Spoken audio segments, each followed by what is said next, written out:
Astaghfirullahaladzim alladzi la ilaha illa anta khalaqtani wa ana 'abduka wa ana 'ala a'udzubika min syarri ma sana'tu laka bi ni'matika alayya wa abu bi dzambi faghfir li fa innahu la yaghfiru dzunuba illa anta. Assalamualaikum warahmatullahi wabarakatuh. Dah kamu dengar? Bismillahirrahmanirrahim. Innal hamdalillah nahmaduhu wa nasta'inuhu wa nastaghfiruh wa na'udzu billahi min shururi anfusina wa min sayyiati a'malina. May yahdihillahu fala mudhillalah wa may yudlil fala hadiyalah. Ashhadu an la ilaha illallah wahdahu la syarikalah wa ashhadu anna Muhammadan 'abduhu wa rasuluh. Allahumma salli ala sayyidina Muhammad wa ala ali sayyidina Muhammad. Rabbi yasir wa la tu'ansir, Rabbi tammim bil khair. Rabbi shrah li sadri wa yassir li amri wahlul 'uqdatam min lisani yafqahu qawli. Allahumma iftah alaina hikmataka wa anshur alaina min khazaini rahmatika ya arhamar rahimin. Wallahu allazi la ilaha illa huwa alimul ghaibi wa syahada huwa rahmanur rahim. Wallahu allazi la ilaha illa huwal malikul quddus Al-Malikul Quddusus Salamul Mu'minul Muhaiminul Azizul Jabbarul Mutakabbir. Subhanallahi amma yushrikun. Wallahul Khaliqul Bari'ul Musawwiru lahul asma'ul husna. Yusabbihu lahu ma fis samawati wal ardh. Wa huwal azizul hakim. Wala hawla wala quwwata illa billahil aliyyil azim. Wala manja minallah illa ilaihi amma ba'd. Ayuhal mu'minun ittaqullah usikum wa iyaya bittaqwallah faqad fazal muttaqun. Sedang jemaah yang dimuliakan Allah Subhanahu wa taala, mudah-mudahan kita semua tergolong dalam golongan hamba-hamba yang benar-benar bersyukur. Amin ya rabbal alamin. Alhamdulillah, syukur pada Allah SWT. Pada pagi yang penuh barakah ni, waktu duha ini, Allah pilih kita lagi sekali, berikan kita peluang, ruang, tenaga dan masa untuk kita berada di dalam halaqah majlis ilmu, majlis zikrullah, radah min radhi jannah, pada fasal membicarakan tentang ilmu yang menjadi keutamaan bagi segala ilmu, yakni ilmu akidah, tauhid, wajib dalam memperkasakan kefahaman kita tentang Allah Subhanahu wa taala adalah dengan kita mendalaminya, menghurai, menghayati perbahasan-perbahasan yang membincangkan tentang sifat-sifat Allah Subhanahu wa taala. Alhamdulillah, bersandarkan kepada kitab kajian sifat 20 sejarah dan kupasan pendekatan akidah karya Tuan Guru Dr. Nik Muhammad Syukri Nikwan hafizahullah taala alaih. Mudah-mudahan Allah rahmati beliau, seluruh keluarga beliau, menempatkan keluarga beliau dan diri beliau semuanya insya-Allah dalam golongan orang beriman dan soleh dimasukkan syurga tanpa hisab. Amin ya rabbal alamin. Begitu juga dengan sesiapa yang menerusi kajian beliau dan menghayati ini, insya-Allah Allah berkati kita semua, milih kita untuk jadi hamba yang saleh dan salihah dan dimasukkan syurga tanpa hisab. Amin ya rabbal alamin. Dalam membincangkan tentang syurga tanpa hisab ni, tidak lain tidak bukan hanya dengan memperkasakan kembali akidah, memantapkan kalimat thayyibah la ilaha illallah Muhammadur Rasulullah. Itu adalah kunci utama untuk kita memasuki syurga Allah Subhanahu wa taala. Adapun masuk syurga Allah SWT itu dengan rahmat Allah SWT. Tetapi dengan rahmat Allah SWT yang mana kita berusaha bersungguh-sungguh, berusaha bersungguh-sungguh untuk mempertahankan iman, mempertahankan keyakinan kita di saat suasana yang mana di akhir zaman ini banyak keraguan yang ditimbulkan gara-gara banyaknya perbincangan tentang keadaan kebenaran, perasaan keadaan kebenaran, sehingga kita terlepas pandang tentang kekuasaan Allah SWT. Sehingga kita berurusan dengan Allah SWT, kita tak kenal sifat Allah Ta'ala. Seakan-akan kita berurusan dengan makhluk. Kita meminta kepada Allah, tapi kita meletakkan masa kepada Allah. Sampai bila aku nak susah macam ni? Nah, sedangkan di sisi Allah tak ada masa. Nak berurusan dengan Allah, kita tak berurusan dengan masa. Masa hanya untuk kita. Di sisi Allah, kun fayakun. Kita hari ini menempatkan diri kita pada satu tempat saja. tempat sekian-sekian baru kita nak jadi baik, sebagai contoh. Sedangkan Allah SWT itu maha melihat. Ihsan, itu melihat. Allah melihat di mana-mana saja. Kadang kita pergi Mekah, Madinah baru jadi baik. Balik pada Mekah, Madinah jadi balik orang biasa. Sebab apa? Seakan-akan bertempat Tuhan itu. Kita menempatkan Allah Ta'ala tanpa sedar. Kan? Sedangkan kewujudan Allah bila bil makan. Tidak bertempat. Kita sebenarnya nak berurusan dengan Allah SWT. Hidup kita bermuamalah sebenarnya. Yang utama tu nak hablum minallah. Nak berurusan dengan Allah SWT. Yang mana daripada dengan Allah lah, baru kita akan berurusan dengan manusia. Bagi contoh, dengan bermulanya Allah Rahman Rahim. Cinta Allah, kasih sayang. Bagaimana hari ini kita nak berurusan dengan Allah Ta'ala dengan membawa cinta Allah kepada makhluknya? Adakah kita nak membentukkan, menjuzuk-juzukkan, menjauharkan, mengaratkan, memisah-misahkan, membentuk-bentukkan? Sedangkan kita membawa cinta Allah. Cinta Allah itu tidak berbentuk, tidak berjuzuk, tidak bertempat, tidak memilih-milih. Bagaimana kita nak bawa? Sekiranya kita tak faham tentang cinta Allah. Sebab tu bila Allah uji dalam suratul Baqarah 155, jelas, terang dan nyata Allah nyatakan, walanabluwannakum bisyai'in minal khauf wal ju'. Demi sesungguhnya kami akan menguji kamu dengan sedikit perasaan takut. Takut ni Allah akan campak dalam hati kita. Dia umpama penyakit yang mendatang tanpa diduga, pergi kita tak sangka. Tiba-tiba hilang. Datang macam ribut, pergi macam semut. Bila lah nak, tu kata bila lah nak sihat. Kan? Tapi kalau datang tu macam ribut datang. Sop terus kena. Tumbang tu kawan. Tapi nak recovery, nak sembuh, Allahu Akbar. Ambil masa. Sebab apa? Itulah adat manusia. Begitulah Allah bagi ujian, Allah campak rasa takut. Takut itu ada dalam hati manusia. Untuk kita kembalikan takut itu kepada yang hak. Takut yang hakiki. Jadi kita berurusan dengan sifatnya. Kita takut dengan apa? Lapar. Ju' lapar. Adakah kita semata-mata takut lapar? Tidak. Kita takut rezeki sebenarnya. Cukup tak rezeki? Perbincangan kita tentang rezeki. Rezeki ni kita berurusan dengan Allah. 100%. Bukan berurusan dengan manusia. Manusia tidak mendatangkan rezeki. Kalau beritikad macam tu habis. Syirik. Rezeki hanya datang dengan Allah Ta'ala. Allah yang mengadakan, mengatur rezeki. Tapi manusia asbab, menyatakan usaha.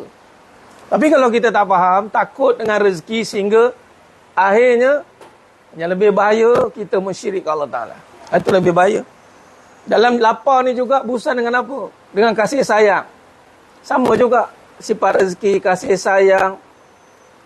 Dan Allah uji ju' wa naqsim minal amwal. Lapar ni kadang tak ada duit, tak makan. Tengok, sparing ni kena tu.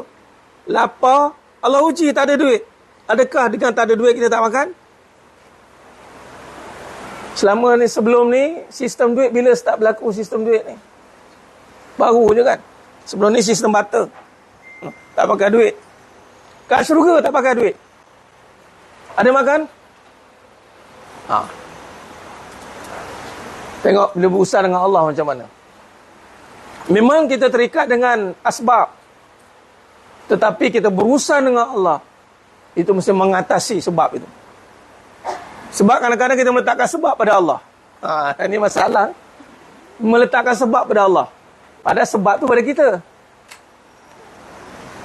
Kita yang kena usaha, ya kita. Kita makam jasadi, makam af'al. Tapi bila kita berusaha dengan Allah, ya Rab, Engkau yang maha bagi rezeki. Rezekikan aku, ya Allah. Maka fikiran kita faham rezeki itu datang dengan sebab. Kita beranggapan bahawa dengan Allah ni kena ada sebab. Dengan Allah tanpa sebab.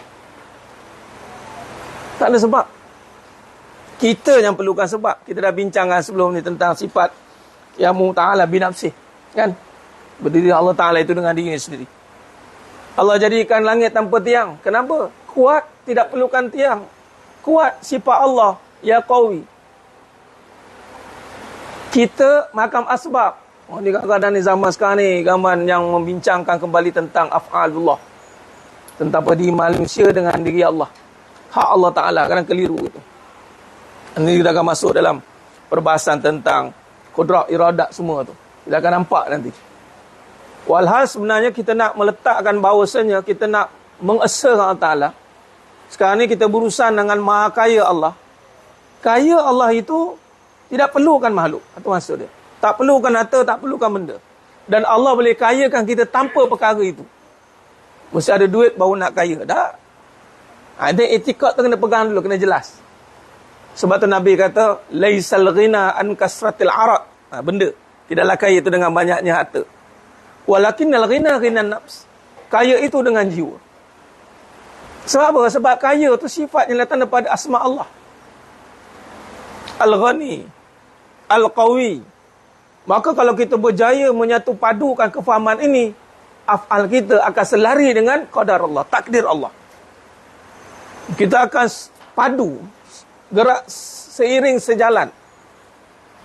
Dia tak ada, ini kalau tak aku usaha tak jadi, dia tak begitu. Sebab Allah Ta'ala menyatakan kekuasaannya, qiyamu ta'ala binafsi. Hari ini kita masuk dalam perbahasan bagaimana antara terjemahan Suratul Ikhlas. Ini lagi mantap ni mas sekalian, lagi padu ni.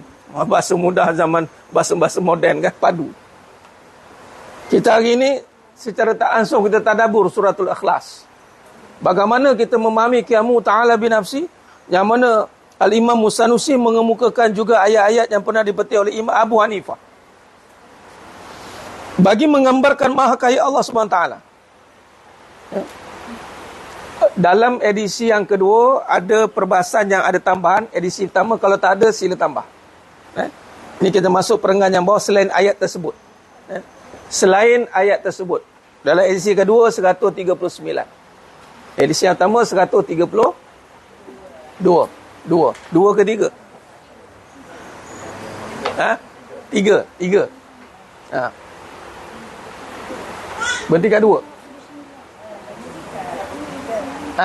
Okey, baik. Kita pergi pada selain ayat tersebut. Imam Al-Sanusi mengemukakan juga ayat-ayat yang pernah dipetik oleh Imam Abu Hanifah bagi menggambarkan maha kaya Allah SWT. Ayatnya adalah seperti berikut.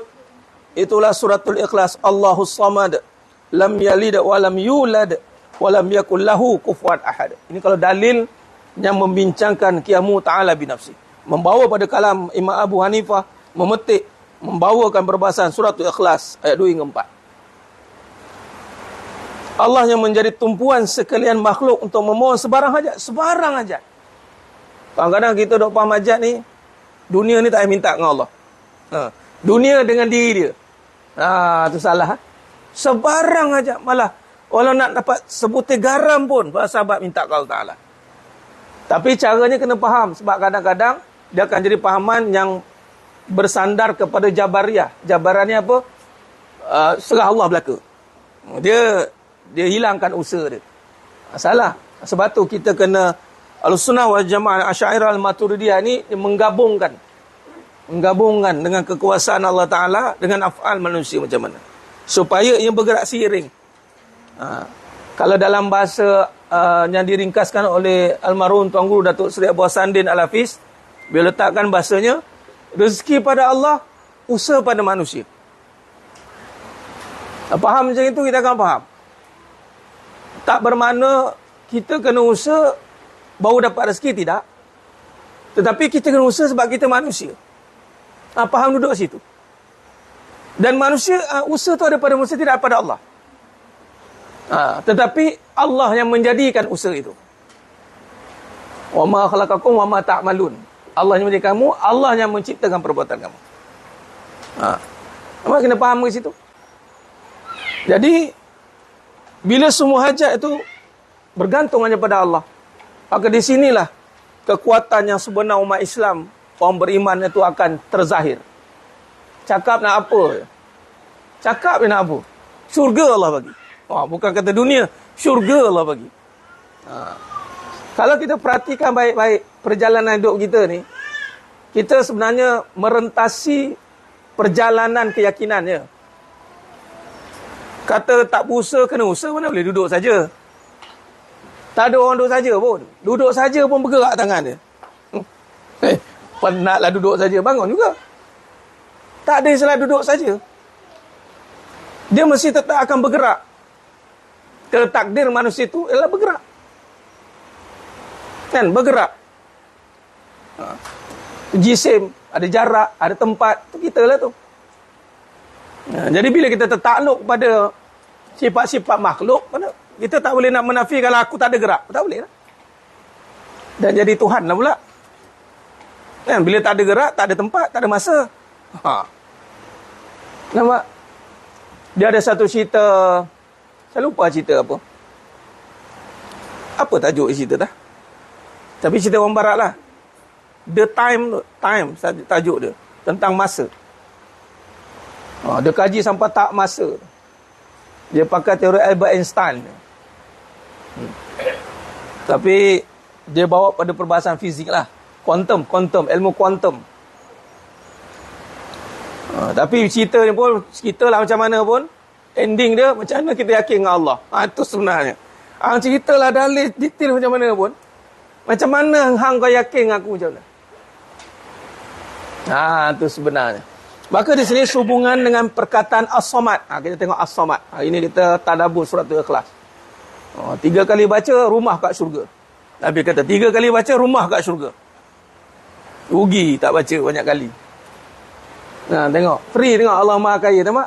Fadilat baca surah Al-Ikhlas punya kayanya Allah Ta'ala. 3 kali baca, mahligai.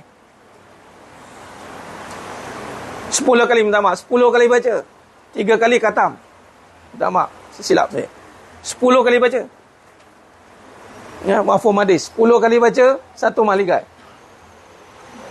3 kali baca, khatam Al-Quran. Berapa kali khatam? 30 kali. Berapa minit? 30 minit. Macam mana? 3 kali baca surah Ikhlas, 30 kali. Pahala dapat tak? Pahala, itu nama Allah Maha Kaya. Saya hari-hari pergi umrah, Ustaz. Setiap pagi saya pergi umrah. Sekarang mahal ni. Saya hari-hari. Macam mana dapat? Tunggu sampai syuruk.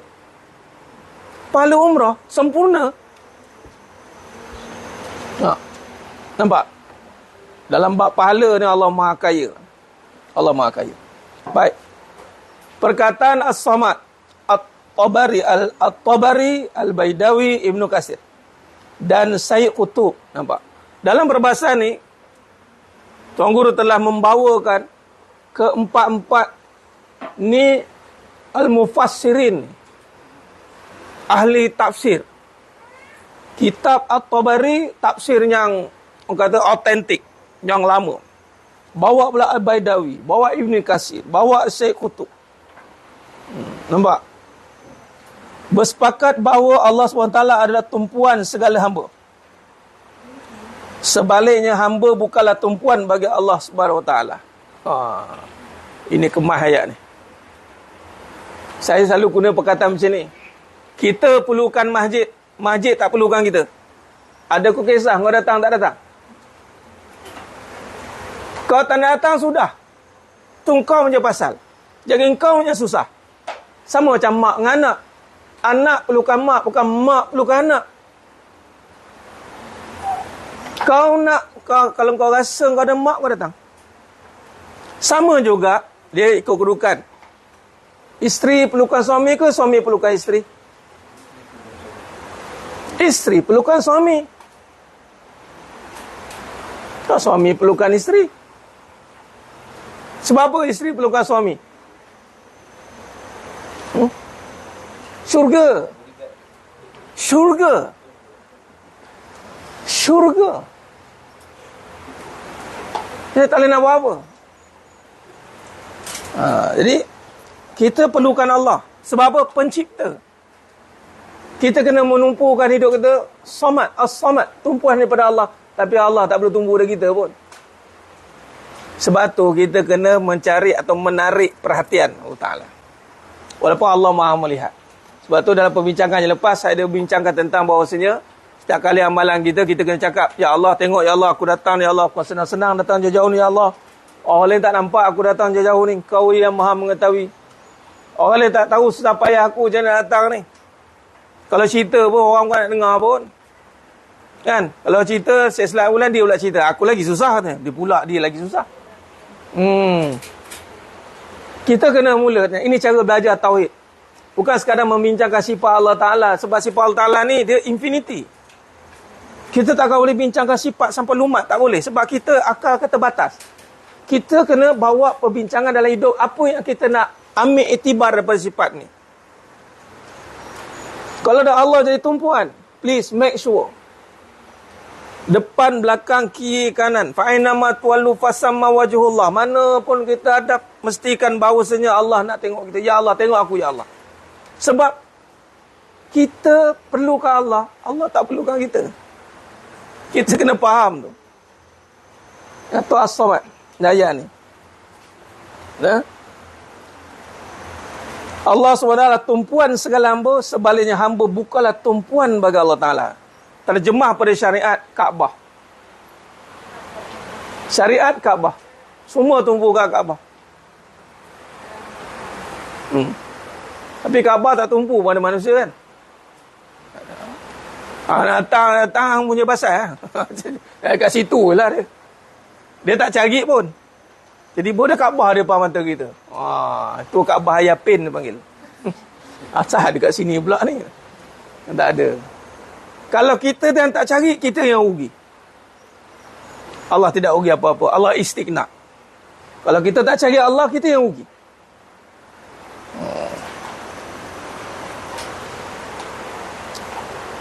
At-Tabari mengemukakan beberapa pendapat para ulama, antaranya termasuklah Allah tidak berlubang, tidak makan, tidak minum, yang tidak keluar daripadanya sesuatu, yang tidak beranak dan tidak diperanakkan. Tuhan yang setinggi-tinggi martabatnya dan yang kekal, yang tidak binasa. Apa ada saja pada makhluk, itu tidak ada pada Allah. Faham macam itu?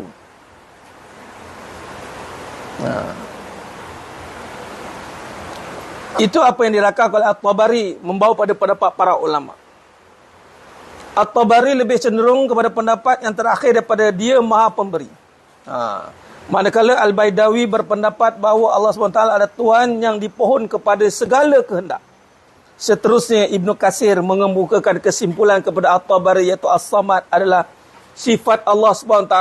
Hanya kepadanya dipohon segala kehendak. Dialah yang setinggi-tingginya martabatnya. Dialah yang tidak berlubang, tidak makan dan tidak minum.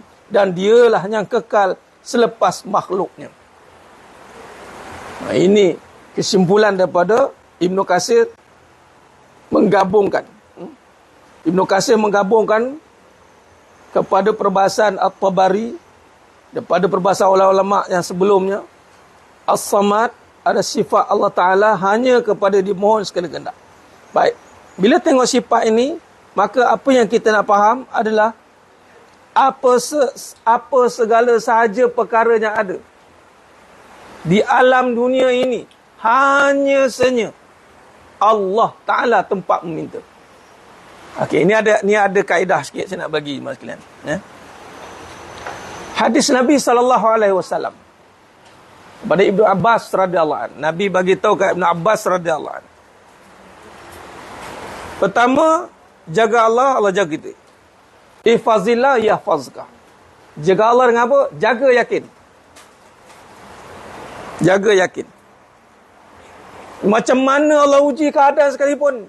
Contoh, lapar, yakin rezeki ada. Allah uji duit tak ada, yakin rezeki ada. Oh, ini bukan senang. Ini bukan senang. Sebab apa? Memang susah akidah. Tapi kalau kita faham dia tidak berkait, rezeki itu qiyamu ta'ala binafsi. Kalau kita faham macam tu, Allah uji dengan tak ada makan, kita yakin rezeki tetap ada. Ini kaedah yang pertama. Dan iblis sangat licik dalam meniupkan keraguan ini. Kerana dia mengukur keadaan kebendaan, lalu dia mengisbatkan rezeki. Tengok, tak ada makan, tak ada rezeki. Biasa tak sebut macam tu? Biasa. Kita pun anggap benda tu normalisasi. Tengok cari, dah habis ke? Dah habis Ustaz, tak ada rezeki hari ni. Siap, siapa ngaji ni sebut tu memang saya tolak 100 markah. Cakaplah, Ustaz tak ada Ustaz, habis dah belacan, habis dah rojak, habis lah. Jangan sebut tak ada rezeki dah. Walaupun perkara itu tidak membawa kepada batalnya akidah secara nyata, Tetapi lama kelamaan dia boleh mengganggu keyakinan kita. Sebab rezeki mana boleh bersifat tiada. Yang kita nak kata itu terjemahan kepada rezeki, betul. Kita boleh nisbahkan nasi itu rezeki. Kan? Kita bila tahu rezeki, bila nak kena rezeki? Bila nak kena rezeki? Bila tak ada duit, semua rezeki. Ya Allah, rezeki ni, ya Allah. Rezeki ni, rezeki. Allah, tapi bila dah ada duit lagi, ni je ke? Tengok. Ni je ke? Tu pun payah agak tu. Nampak? Apa saja pada kurnian Allah boleh dinisbahkan rezeki. Tapi kalau kita sebut tak ada rezeki, kita nak nisbahkan pada apa? Kalau mengatakan bahawasanya tak ada nasi, tak ada rezeki, sebutlah tak ada nasi. Jangan sebut tak ada rezeki. Betul tak? Ni hukum akal kita faham ni. Buktinya kalau tak ada duit, kita tak ada cakap pun tak ada rezeki. Bila kita nak pergi bank ke pergi mana-mana tempat institusi kewangan, ada kita jumpa pegawai bank, tuan saya tak ada rezeki katanya. Jadi saya nak buat pinjaman rezeki. Sila lagi pula dia keluar kitab sifat 20 juga mengaji. Pegawai bank tu mengaji. Boleh pula kita cakap tak ada duit. Tapi sebab apa? Ni muka ada malu. Sebutlah tak ada duit, bukannya jatuh air muka pun. Apa masalah? Itulah masalah kita. Kita ingat bila ada duit ni, bila tak ada duit, jatuh maruah. Siapa kata? Siapa kata tak ada duit jatuh maruah? Sebutlah tak ada duit. Ni kisah benar, ada seorang jemaah saya jiran. Dah meninggal lah. Uji dia memang. Dia tak ada duit. Kereta tayar dia dah 4 rosak. Nak je cerita pecah. Dah tak nak pergi bengkel lah. Pergi bengkel. Dia cakap dekat Cina tu, tak apalah saya dah keluar dulu makan sebentar. Dia buat lah. Dia suruh tukar. Lepas tu dia jumpa saya. Tersempat dia jumpa. Pergi minum. Buat apa bang katanya? Tukar tayar Ustaz. Tapi itulah Ustaz, masalah saya teringat saya kak. Saya sebenarnya tak ada duit ni. Saya dah sebut tak ada rezeki. Saya betul-betul tak ada duit nak tukar. Nak jadi cerita, kerana dia sebut tak ada duit tu, kawan yang tak pernah jumpa, sekolah kawan lama datang nak pergi kenduri kat area Dana Alam tu. Call dia. Kat mana katanya? Aku lama tak datang ni, mari kita minum. Boleh. Sedang elok katanya. Minum. Tengah buat apa? Tukar tayar. Habis tu, aku tak ada duit ni tukar. Sebab saya sebut tak ada duit, kawan tu bagi duit lah. Sebab minta duit. Betul lah. Alah, kita ni pun dengan kadang kan. Payah nak faham. Rezeki Allah ni sebenarnya. Alah, kau nak apa? Cakap terang. Habis, straight forward. Tegak. Nas. Itu kaedah pertama, yakin. Okay. Jaga keyakinan. Bila jaga keyakinan, jangan meninggalkan amalan kerana membandingkan hasilan. Tengok macam tak ada apa-apa je, mula kita slow down. Datang mengaji pun slow down. Itu terganggu yakin. Kita datang ngaji ni bukan melibatkan apa-apa pun. Kerana Allah yakin dengan Allah Ta'ala dia. Okay. Yang kedua, kaedah dia, Iza sa'alta fas'alillah, Iza sta'anta fasta'in billah. Dua perkataan ni bagi saya impak dia besar. Cuma kadang-kadang kita tak tahu nak pakai kat manusia. Nanti saya bagi tahu kaedah ni. Bila kita ada masalah, ada permintaan, minta dekat Allah. Bila ada pertolongan, minta ke Allah. Kalau ikut as-somad ni, memang kita tak boleh minta kat lain. Mana boleh minta kat makhluk? Tak ada. Betul tidak? Tapi macam mana nak pakai? Kat makhluk. Makhluk hanya guna pertanyaan. Nak tanya boleh. Ada tak duit? Sebenarnya kita nak minta kat Allah dah. Dengan manusia ni bertanya. Kalau tak boleh, it's okay. No hard feeling. Tak ada macam inilah kau katanya. Kita kerat saudara katanya. Dah. Sebab kita hanya nampak Allah Ta'ala yang memberi kesan dalam hajat kita. Minta, kalau permintaan ni, ini kaedah lagi ni. Ini bil hikmah ni mas sekalian, sebab dia ada, dia panggil apa, kebenaran ni, kalau dikaji lebih dalam. Jadi saya bila mengkaji perkara ini, banyak kalangan ulama ni dapat ilham itu, sebab kita berusaha dengan kehidupan dunia ni. Okay. Apa perbezaan Iza sa'alta fasta'illah Iza sta'anta fasta'in billah, iza sta'alta fas'alillah. Apa beza sa'alta dengan sta'in billah ni? Apa beza? Okay. Iza sa'alta ni, pertanyaan ni, permintaan ni adalah untuk urusan dunia. Memang dengan dunia, urusan dunia minta ke Allah. Iza sa'alta, apa saya permintaan? Ya Allah, aku nak duit, ya Allah. Minta. Ya Allah, aku nak. Itu kata sahabat kata, wa ima sebutir beras, sebutir garam pun dia minta ke Allah. Iza sta'anta, pertolongan itu untuk akhirat, pahala. Ya Allah, tolonglah ya aku ingat engkau. Ya Allah, tolonglah bagi pahala, ya Allah. Bab akhirat, pertolongan. Bab dunia, permintaan. Tapi ada juga yang digunakan meminta untuk syurga. Permintaan tentang syurga. Tapi dalam perbincangan ini, kita mendalamkan perbahasan hal-hal dunia. Iza sa'alta, apa permasalahan dunia, minta ke Allah. Direct. Tak ada masalah. Udu'uni astajib lakum. Tak ada masalah. Yang ada masalah adalah menentukan Allah Ta'ala mesti buat begini. Itu masalah. Kita contoh nak duit. Ya Allah, aku nak duit, ya Allah. Tapi ya Allah, kau mesti bagi aku begini sekian-sekian. Kalau boleh 26 kali 40, ya Allah. Kalau boleh dalam tu ada Lorenzo satu ni. Tu kata melampau. Kan? Banyak bunyi pula dia. Itu hang pandai-pandai sendirilah nak detailkan tu. Kalau aku dah bagi tu, hang pandai-pandai sendiri. Lepas tu hang jawablah balik dengan aku. Kenapa kau beli tu beli ni? Jangan kita mengarahkan Allah Ta'ala, tapi meminta ya Allah tolong, ya Allah aku sekian perlu kau hutang, sekian duit, sekian. Kata dia tarik sekian, tak apa, boleh sebut. Yang tak boleh arahkan. Sebab dia permintaan kan. Misi bantuan kan, permintaan kan. Bila permintaan tiba-tiba ada pula spek dia, syarat-syarat dia. Itu kan permintaan. Itu kemahuan dia.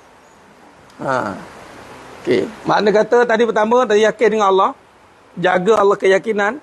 Jangan sesekali cuba nak kaitkan dunia dengan sifat Allah Ta'ala. Contoh rezeki tadi. Kita dah sebut, rezeki itu hanya pada Allah. Yang ada terjemahan rezeki. Bila Allah uji tak ada, tidak bermakna tak ada rezeki. Itu duduk situ. Nak berlatih ni mungkin setahun, 2 tahun, 3 tahun, 4 tahun. Para anbiya kena lagi dahsyat. Habis semua. Hanya nampak rezeki itu hanya Allah. Macam. Itulah Badar Al-Kubra. Dan Nabi SAW kan. Ni Isra' wa Mi'raj ni. Nak sampai ni. Peristiwa iman. Tengok peristiwa iman. Orang pelik. Boleh pergi Al-Aqsa. Macam itu je.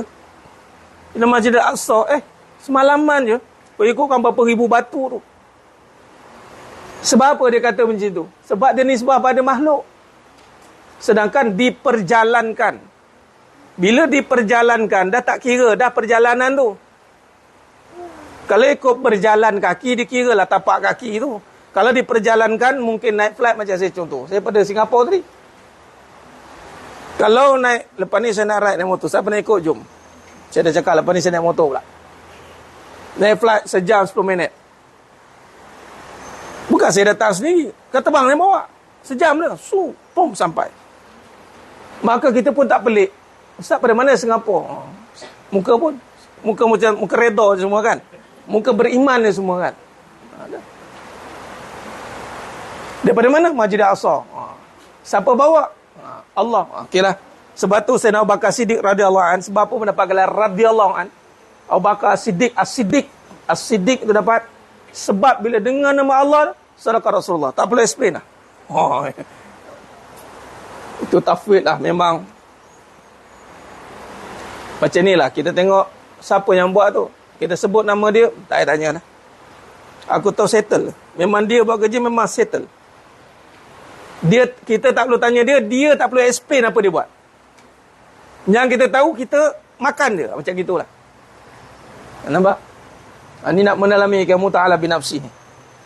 Sebab kita baca suratul Ikhlas. Kadang-kadang kita suratul Ikhlas, kita jadi malas. Nak minta dengan Allah pun. Men. Sebab tu kita ni bermain dengan keraguan keyakinan. Allah ni dengar ke tidak? Tu satu masalah lagi tu. Aku minta dah ni, Allah dengar ke tidak? Bahawa sedia siapa yang bersangka bahawa Allah tidak mendengar, memang Allah kata aku menuruti sangkaan kamu. Itu betul. Ana inda zonni abdi bi. Kamu sangka aku tak dengar? Okey, aku turuti. Tapi kalau kamu sangka aku maha mendengar, itulah sangkaan yang kamu akan dapat. Sepatutnya itu sebenarnya. Kalau kamu sangka aku ni maha kaya, itulah yang kamu akan dapat. Tapi kalau kamu sangka, boleh ke Allah selesaikan hutang saya ni? Tak. Banyak boleh ke? Kalau main ke lagi. Walaupun kita perlu ambil masa, period kita sebab ada makan asbab. Hari makin hari, mungkin minggu makin minggu, drag sampai. Tapi keyakinan kita bahawasanya pertolongan itu hanya akan dapat dengan pertolongan Allah. Itu tidak boleh berubah. Walaupun Allah uji macam-macam keadaan kita ini, sampai kita ni dah tak ada arah dah nak pergi dah. Tapi jangan berubah keyakinan bahawa hanya senya Allah Ta'ala sajalah yang boleh menyelesaikan segala hajat kita. Dengan cara apa? Dengan cara kita pun tak fikir. Tapi kita kena berfikirlah. Kita pun malah fikir. Malaslah fikir. Kita pun tak ada apa. Tapi dalam kita berfikir, tak seperti apa yang kita fikir. Nampak? Kita berfikir sebab apa? Sebab kita ada akal. Itu saja. Kita cuba-cubalah nak fikir juga. Agak-agak boleh tak kat sini? Agak-agak boleh tak? Cuba-cubalah juga nak fikir. Tapi kadang-kadang lemah fikiran kita nak selesaikan masalah hajat kita tu. Lain sekali, rupanya kita hanya perlu tumpukan hajat kita pada Allah. Tumpukan hajat. Nak apa? Fokus. Fokus hajat hanya pada Allah. Nak apa? Cakap. Fokus. Apatah lagi kita dah faham dalam perbahasan sifat Allah Ta'ala ni qiyamu ta'ala binafsi.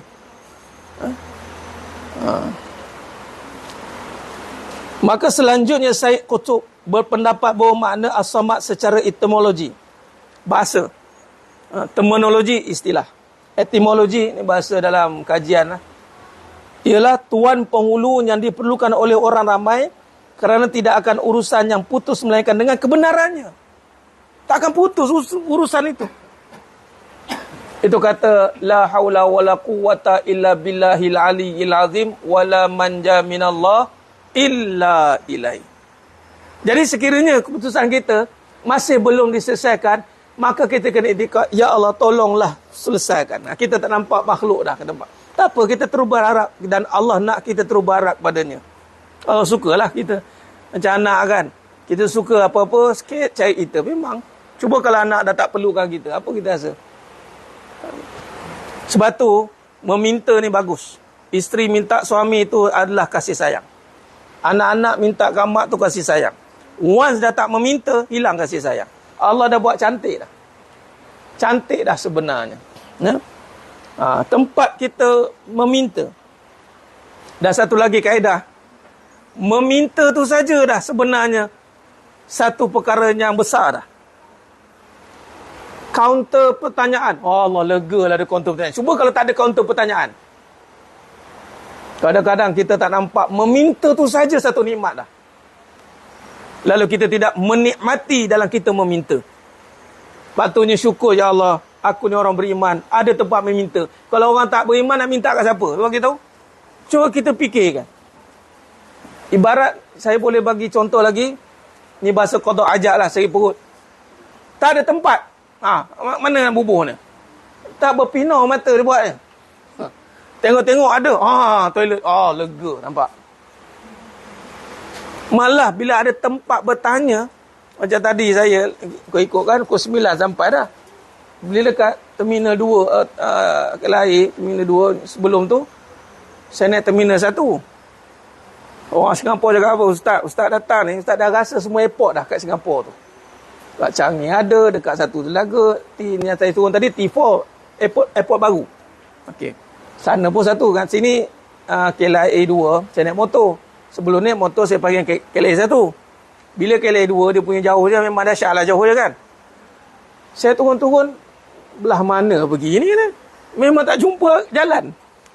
Jenuh setengah jam. Sehinggalah berjumpa dengan orang nak bertanya. Lega dah. Tu dah ceritanya. Belakang sana, ini memang sini memang takkan jumpa turun je. Memang patutlah kita cari turun naik. Mana tu ni? Nampak macam sama. Rupanya kena pergi blok belakang sana. Saya motor parking satu blok terasing. Kan? Jumpa cari orang nak bertanya mana. Kan? Tengok. Dah lah tanya tu pula kat skrin je. Tak puas hati mah. Tanya kat skrin tak puas hati mah. Kita tanya ke orang, guard tu. Jumpa guard. Dia pun tunjuk lah ke sana. Bila ada tempat bertanya tu, dan nak pula, kita tanya tu tengok simple je. Kita tanya, kita tahu dia tahu. Dah kita tanya ke Allah ni, kita tahu tak Allah tahu? Dah, mestilah Allah tahu. Melainkan kita tak faham sifat dia. Itu berbalik pada tadi. Kita ni perjalanan keyakinan. Allah drag lama-lama. Allah tengok kita yakin ke tidak, tu je. Kalau Allah buat macam Fir'aun lagi, pegang-pegang jadi. Lalu sekali jadi apa? Jadi Tuhan. Ana rabbukumul a'la. Pegang-pegang jadi. Sekali buat sale 3 minit, 1.1 juta. Besok buat sale 1.1 juta. Cuba try besok buat sale 1.1 juta. Try tengok.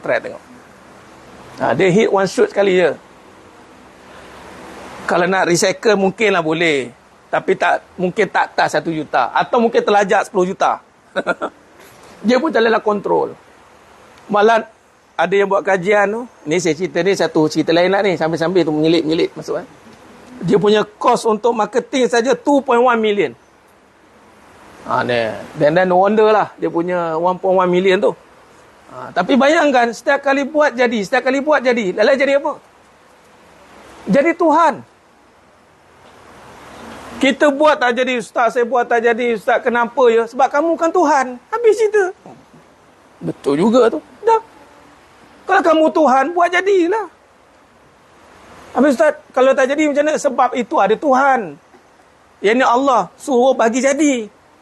Suruh bagi jadi maksudnya meminta pada Allah yang bagi jadi. Nampak ni? Kerana tidak ada urusan yang putus melainkan dengan kebenarannya. Sebab tu dalam kebenaran kan, dalam perbahasan kita mencari kebenaran kan. Membongkar kebenaran dan membenarkan. Mencari kebenaran ada 2 cerita. Kebenaran pertama mencari kebenaran yang hak lah. Yang kedua kebenaran dalam konteks macam ni, nampak? Di sini jelas. Meminta keputusan melainkan dengan kebenarannya. Maksudnya authority. Kita nak buat rumah, nak ada lesen, mesti kena ada authority, betul? Kalau tak ada pihak kebenaran, authority bagi kebenaran buat rumah, tak kisahlah duit kita banyak macam mana pun. Boleh buat. Saya billionaire. Yelah awak billionaire. Ini tempat ada tuan tanah Kedaung bagi. Minta proposal mana? Lulus.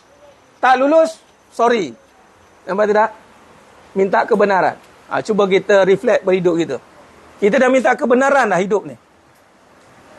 Membina rumah tangga bahagia ni minta kebenaran dah. Kan nak membina bangunan kan kena minta kebenaran kan? Habis nak membina rumah tangga dia minta kebenaran tak? Tak ada, langgar je. Agak-agak, saya dah bina 20 tahun dah, relax ke? Macam rumah, tak ada lesen. Tak ada geran tanah, buat kat tanah haram. 20 tahun duduk, okey? Tahun ke-21 datang jentolak. Ambil. Dia roboh macam tu. Saya dah bina rumah tangga 20 tahun. Ustaz, kenapa tahun ke-21 berombak hidup ni? Kita tanya, betul ke dapat kebenaran ni? Iya ke? Macam mana dapat kebenaran? Masa umur 21 tu, nampak tak yang benar tu apa? Ni dia pusing kat situ pula. Kenapa suami ya? Kenapa Tok Kadi tak sabar nak kahwin? Inilah bermulanya alam kebahagiaanku. Terang tengok. Dia bawa melarat-larat tu. Melarat-larat 20 tahun, 30 tahun. Patutnya nampak yang benar hanya Allah, kasih sayang hanya pada Allah. Bukan kita yang mendatangkan kasih sayang. Kita kena meminta kepada Allah Ta'ala. Ya Allah, bagi kasih sayang. Jangan ingat sayang tu dapat instant macam itu. Sebab sayang bukan daripada kita. Nampak? Itu Somad minta Mentang-mentang dah kahwin, dah tak minta ke Allah. Dah lebih parah sebab apa? Sebab, katanya kan. Dari mata turun ke hati, katanya. Kan? Nampak macam mempati dua sejoli. Macam nampak jodoh tu dia punya. Kadang-kadang dah jodoh pun tak ada kasih sayang. Dia cakap macam mana? Sebab apa?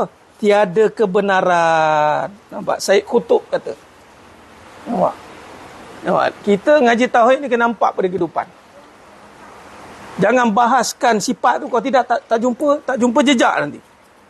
Sebab saya tengok ada perbahasan yang membahaskan sifat sampai ialah keluar istilah-istilah. Kadang-kadang kita pun nak fahamkan istilah tu susah.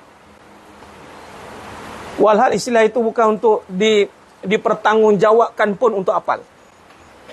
Yang kita dipertanggungjawabkan oleh Allah, man rabbuka. Siapa Tuhan kamu? Sebab tu kita kena minta kefahaman. Mengikut Syed Qutb lagi, Allah SWT Tuhan yang sebenar, tiada Tuhan selain darinya. Nak digunakan perkataan Tuhan. Inilah Tuhan tanah ni. Kan ada Tuhan tanah kan. Ini Tuhan sebenar, Tuhan tanah ni Allah. Kita ni hanya menumpang pada Tuhan tanah. Bila sebut macam tu kan, nampak afal kita dan nampak apa praktis kita sebagai hamba. Nampak macam itu. Baik, itu as-somad. As-somad saja kita dah nampak. Lepas pada ni jangan kita tercari-cari makhluk, terus terus minta tolong, tanya pada Allah. Pada makhluk hanya pertanyaan saja. Pertanyaan. Baik. Seterusnya pada lam yalid At-Tabari, Al-Baidawi dan Ibnu Katsir bersepakat bahawa Allah SWT tidak memiliki anak. At-Tabari dan Al-Baidawi bersetuju lagi bahawa Allah SWT tidak akan hilang dan tidak baru. Mengikut At-Tabari, setiap yang beranak akan hilang. Bila sebut tentang anak, kenapa nak dikaitkan dengan Allah tidak beranak ni? Tidak memiliki anak, sebab bila ada anak ni benda baru. Dan baru pula benda tu boleh hilang. Maka tidak lam yalid. Tidak memiliki anak.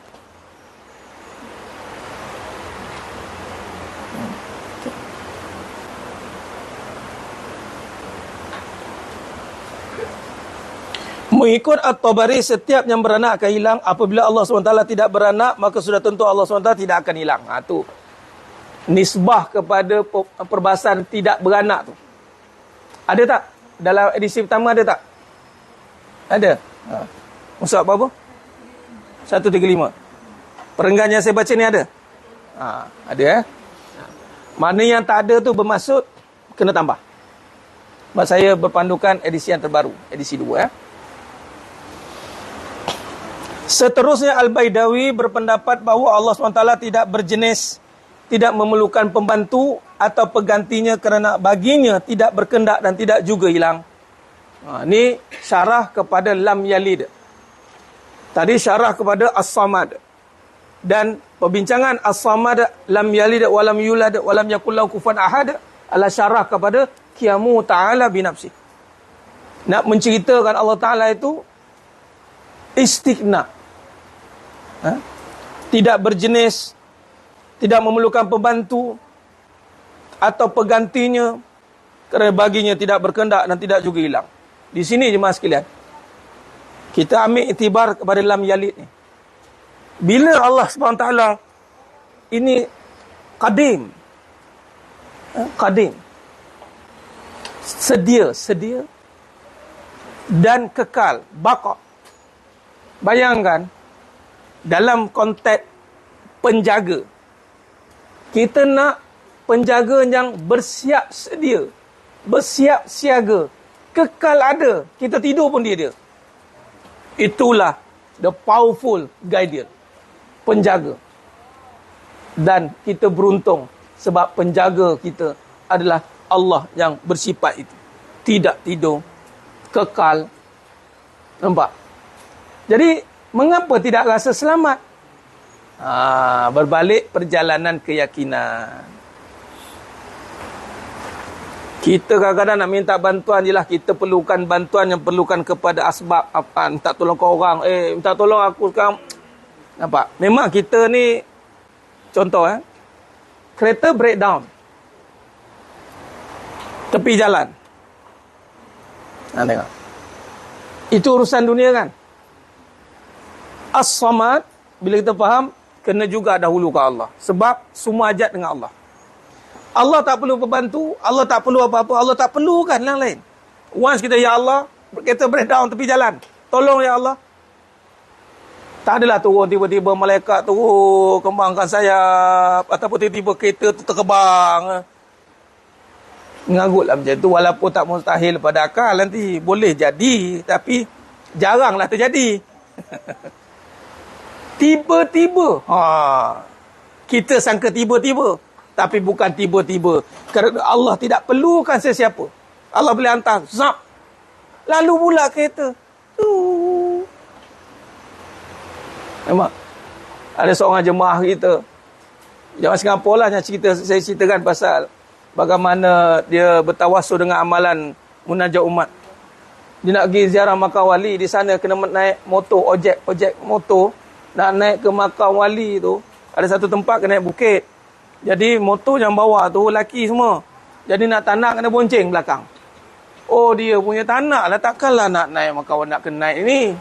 Tak apalah, pergilah, saya tak nak dia. Tapi dalam tak nak tu, dia berhajat juga. Dia berhajat minta dengan keberkatan munajat umat ni, ya Allah, bantu aku. Tak aku naik cerita. Betul. Dalam ramai-ramai lelaki tu datang perempuan bawa motor. Gede datang. Dan dia datang, saya tak nak ikut jalan ni, katanya. Nampak tak? Nak tak nak, dia kena bawa juga lah, sebab memang minta tolong juga. Upah dia naik bawa. 2 kali bukan sekali. Kadang-kadang bila sebab tu, bila kita nak berusaha dengan Allah ni, memang kita sedang berhadapan dengan syariat tu. Alamak, breakdown. Kereta, alamak, macam ni siapa nak datang ni? Motor lah, siapa pula ni tantam cini. Kita dah nampak makhluk belaka kan. Kita lupa bahawa Allah ini tidak perlu berbantu, tidak perlu pengantin, tidak perlu pada perkara-perkara lain. SOS, direct call. Tak habis bateri punya. Tak ada perlu sebentar je disambungkan kepada sekejap ya. Tak ada. Zasuk. Sampai. Dan ini banyak terjadi lah sebenarnya. Mungkin jemaah sekalian pernah melalui peristiwa-peristiwa ni kan. Yang benda-benda yang emergency ni. Jadi jangan tunggu emergency baru nak cari Allah. Itu maksud dia. Kita kena faham dari awal lagi. Allahumma salli ala sayyidina Muhammad wa ala sayyidina Muhammad. Baik, manakala walam yulad, lam yalid walam yulad, At-Tabari, Al-Baidawi dan Ibnu Katsir bersepakat bahawa Allah SWT tidak mempunyai bapa.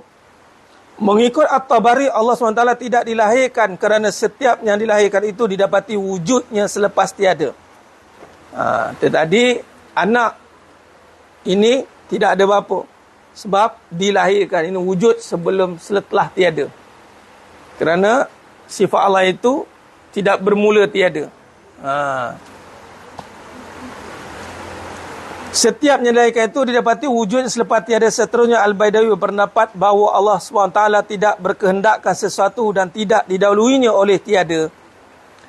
Syed Qutb turut bersetuju bahawa hakikat Allah SWT itu adalah hakikat yang wujud abadi dan azali. Ini kalau kita rujuk kepada wujud, perkataan wujud, perbahasan sifat wujud nafsiyah. Kalau Al-Imam Ahmad bin Hanbal mensyarahkan al-mawjud, yang ada hanya Allah. Ini pun satu tip yang mesti kena pakai jemaah sekalian. Setakat saya pakai ni, insya-Allah. Kaedahnya ya Allah. Ni kaedahnya. Tetapi jangan minta instan pula. Kita bukan wali, faham? Orang kadang minta, saya dah minta Ustaz, tak turun pun. Ingat, kita makan asbab. Manusia. Malah wali pun ada proses dia. Kita kena minta berkali. Ya Allah, Engkau yang maha ada. Kau adakan apa yang aku tiada. Kau bantu aku uruskan apa yang Engkau ada. Yang ada kan. Ya Allah, yang ada hanya Engkau, ya Allah. Ya Allah, yang ada hanya Engkau. Adakan apa yang aku tiada. Apa yang kita tak ada sekarang? Check lah. Kita tak ada duit mungkin, kita tak ada masa, kita tak ada itu. Kadang orang tanya, Ustaz, Macam mana ya ustaz menguruskan? Dia start tanya macam mana lah tu. Ustaz macam mana lah. Isteri lagi, anak lagi, tangan tak cukup. Dah lebih tangan dah ni. 8, 9. Kena tambah kaki pula. Macam mana tu?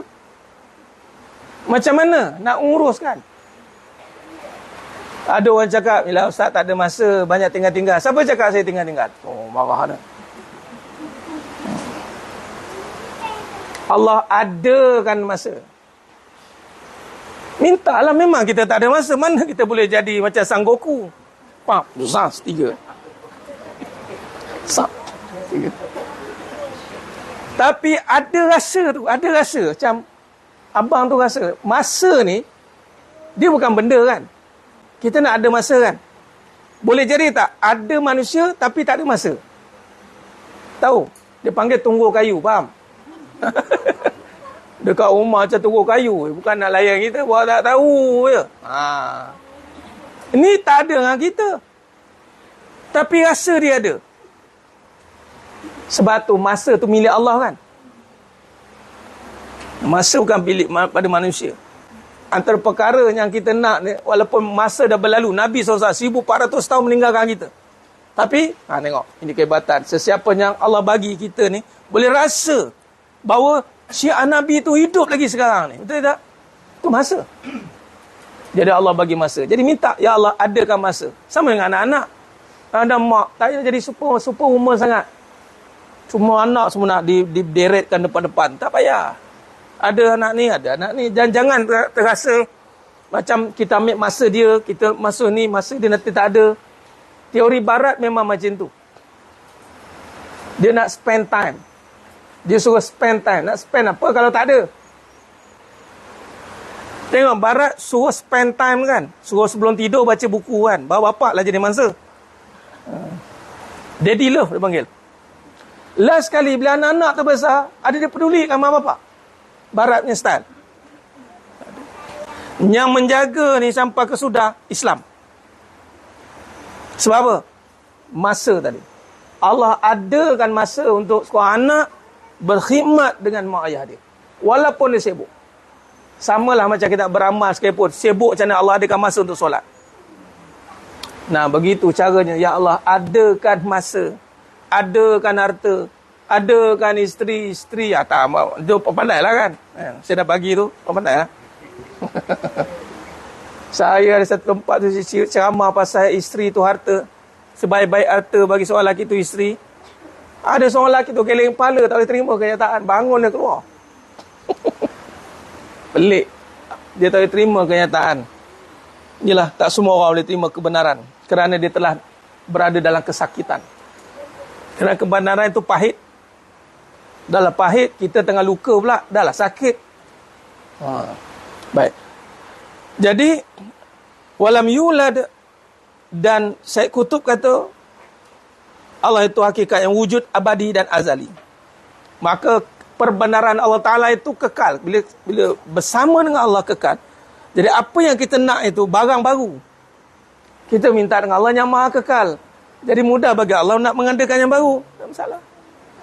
Contoh kita pergi kilang. Semua ada kat kilang kan. Boleh tak saya nak buat produk senang dia cakap dia. Produk baru apa awak nak? Nak 100 unit, nak 1 ni, tak ada masalah. Barang baru. Sebab dia dah sedia ada formula. Nah, kalau berusaha dengan Allah, kita minta semua barang baru kan. Barang lama jangan dikenang. Ada yang minta barang lama? Saya tak tahulah kalau dia minta barang lama. Ya Allah. Nak yang lama, ya Allah. Jangan jenuh. Melainkan kalau jadi muda lah. Mungkin lah kot. Itu pun barang baru. Semua yang kita minta baru. Brand new. Jadi, bila brand new, mudah bagi Allah. Sebab apa? Perbandaran kalam. Perbandaran khazanah Allah Ta'ala itu abadi dan azali. Itu kena yakin. Ini sebab tu, bila cerita bab tauhid, sepatutnya dia kena semangat.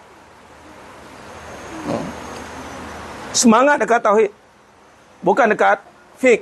Kalau semangat kat fik tu bergaduh, tak sok tu. Jadi tak sok. Patutnya fik tu dia terbuka. Dia ada manhaj. Dia pergi semangat dekat fake. Habis di bid'ah dengan orang. Nyaya. Taib. Dan dia bahaskan tauhid semacam fake. Dia taksub. Maksudnya dia pecahan-pecahan dia. Padahal kita dah sepakat, perbahasan sepakat, ulama sepakat. Tuan nampak tak? Sebab apa tidak membawa perbahasan tauhid dengan semangat? Bila semangat, yang lain tu kita boleh berlebih kurang. Sebab semangat dah tumbuh pada tauhid. Tapi kalau kita tak jumpa semangat pada tauhid, saat lagi dia jumpa taksub pada benda lain. Sebab tu semangat kena bawa pada tauhid. Macam mana nak semangat dengan tauhid? Bawa pada kehidupan. Sebab tu perbahasan tauhid adalah perbahasan kehidupan. Sebagai contoh Isra' wal Mi'raj, tauhid.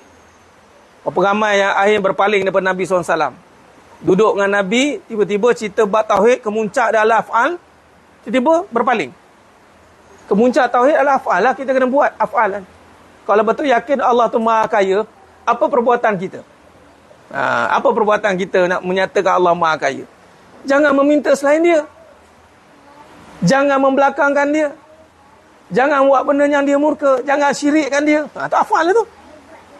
Jangan mendahulukan benda. Jangan mendahulukan kerja. Asal masuk waktu solat, syap. Kita cuba berusaha untuk pancul.